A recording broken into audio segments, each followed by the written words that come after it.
Bien, hermanos, vamos a estar llevando el curso de Hebreos. Vamos a estar teniendo 8 horas de clase, 9 con el examen, ¿no? Entonces vamos a orar. Padre, en el nombre de Jesús, te pedimos sabiduría, te pedimos luz, entendimiento, Señor, para sacar provecho de este estudio, Dios. Ayúdanos en el nombre de Jesús, que tu Espíritu Santo esté aquí para asistirnos y darnos sabiduría y luz, en el nombre de Jesús. Amén. Muy bien. Cuando estudiamos un libro de la Biblia, hay 3 consideraciones que tenemos que tener en cuenta. Número 1, el autor del libro. Número 2, los destinatarios del libro, a quienes va dirigido el libro. Eso nos va a ayudar muchísimo.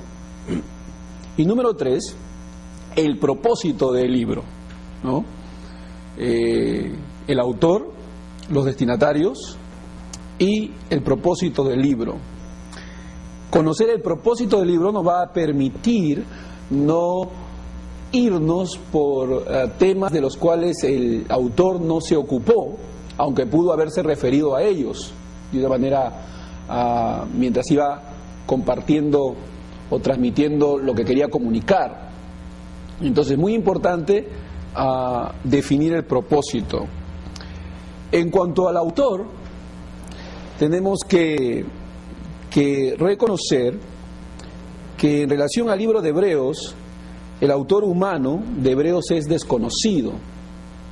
Es un autor anónimo. La carta de Hebreos no está firmada.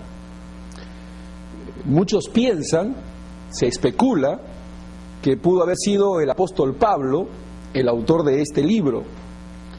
Y existen muchas probabilidades de que así haya sido. Hay algunas razones que algunos presentan para argumentar que pudo haber sido el apóstol Pablo. La primera de ellas es que Pedro, cuando escribió, dijo que Pablo había escrito a los mismos que Pedro había escrito. Ustedes saben que Pedro fue enviado a la circuncisión y Pablo a la incircuncisión. Pero Pedro reconoce que Pablo escribió también a los hebreos, ¿no? O a los judíos. Y entonces, esa podría ser una de las razones por las que algunos piensan que pudo haber sido el apóstol Pablo. En primera de Pedro 1:1 se ve que Pedro dirige su carta a los hebreos. Capítulo 2, el versículo 11 al 12, da algunas más señales de esto. Y segunda de Pedro, capítulo 3, versículo 1, versículo 15 y versículo 16, es donde Pedro hace referencia de cómo es que Pablo pudo haber escrito también a los hebreos, ¿no? La segunda razón por la que se piensa que pudo haber sido el apóstol Pablo, recuerden que esto es una especulación, una suposición basado en algunas evidencias internas. Hebreos 13:23 dice que habla de Timoteo, y nosotros sabemos que Timoteo fue un compañero cercano del apóstol Pablo. La tercera razón es que en Hebreos 13:25 la forma de terminar de esta epístola, de esta carta, es muy similar a la forma de terminar de Pablo en las cartas que él escribe, ¿no? Otro detalle es que esta carta fue escrita desde Italia antes del año 70 después de Cristo. Y entonces, estas son, digamos, algunas evidencias internas que podrían darnos luces de su autor. Sin embargo, aunque podríamos especular al respecto, algunos se han atrevido a decir que pudo haber sido Bernabé el que escribió la carta de Hebreos, ¿no? O José de Arimatea. Entonces, esos son especulaciones. Sin embargo, nosotros sabemos de que a Dios no le plació revelarnos el autor, ¿no? A él no le plació revelarnos el autor. Sencillamente, el autor permanece anónimo para nosotros. Sabemos que toda la escritura es inspirada por Dios. Amén. Y aunque no aparezca el nombre del autor, sabemos que el autor primario, directo, es Dios a través de su Espíritu Santo, ¿no? Está en la Biblia y por tanto lo tomamos como un libro inspirado. Y entonces, el autor de este libro se mantiene anónimo. Uno de los grandes reformadores decía que nosotros debemos avanzar hasta donde Dios avanza y mantener silencio donde Dios calla, ¿no? Entonces Dios aquí ha guardado silencio, no nos ha revelado el nombre del autor humano, aunque sabemos que el autor divino, ¿no?, que es el Espíritu Santo, fue el originario de este libro. Entonces, concluimos de que aunque hay muchas razones para especular, presumir, pensar que pudo haber sido el apóstol Pablo, sin embargo, el nombre del autor permanece para nosotros oscuro y es anónimo. ¿Está bien? ¿Está bien? El autor es anónimo. Hay algunas palabras claves que aparecen en este libro, pero antes de entrar a estas palabras, cuando hablamos de los destinatarios, nosotros podemos darnos cuenta de que esta carta va dirigida a judíos cristianos, ¿no?, judíos cristianos, a hebreos convertidos al cristianismo.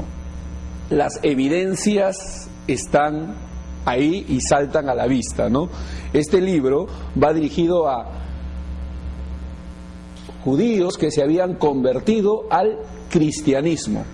A ellos va dirigida esta carta, ¿no? Y el propósito de la carta es exhortativa. El escritor de Hebreos, quien es anónimo, dice en el capítulo 13 de Hebreos, el versículo 22, y acá revela el propósito del libro. Este es el propósito. Os ruego, hermanos, que soportéis la palabra de exhortación, pues os he escrito brevemente. 13 capítulos para nosotros, es una carta exhortativa. La finalidad es exhortar a los creyentes y es una exhortación, es una palabra de exhortación con que el autor se dirige a estos destinatarios, quienes son hebreos o judíos cristianos. ¿Está bien?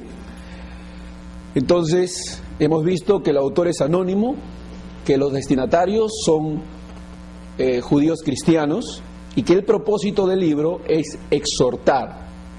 Ahora, la palabra exhortación es llamar la atención hacia un asunto, ¿no? Es llamar la atención hacia un asunto.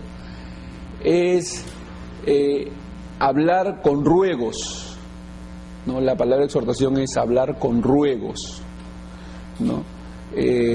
Uno puede llamar la atención hacia un asunto sin estar molesto, sin estar airado, ¿no?, sin estar resentido.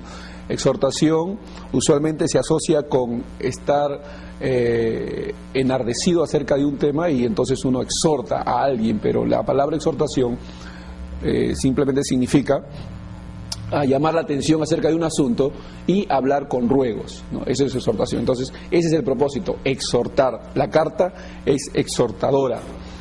Hay algunas palabras claves que aparecen una y otra vez en este libro. A ver si toman nota. Hay 9 palabras claves que aparecen en este libro. Y por supuesto las palabras claves son aquellas que aparecen una y otra vez y que nos sirven también para darnos cuenta hacia dónde está queriéndonos llevar el autor del libro, ¿no? Las palabras claves son mejor y superior. Mejor y superior. Esas son las palabras que aparecen en este libro. Por eso el libro de Hebreos ha sido llamado el libro de la superioridad, ¿no? Ha sido llamado el libro de la superioridad, porque es un libro que muestra la superioridad del cristianismo sobre el judaísmo, ¿no? El libro de Hebreos es un libro que es escrito con el propósito de exhortar y mostrar que el cristianismo es superior al judaísmo, ¿no? Entonces, las palabras claves son mejor y superior. Es revelado que Jesús es superior a los ángeles, a Moisés, a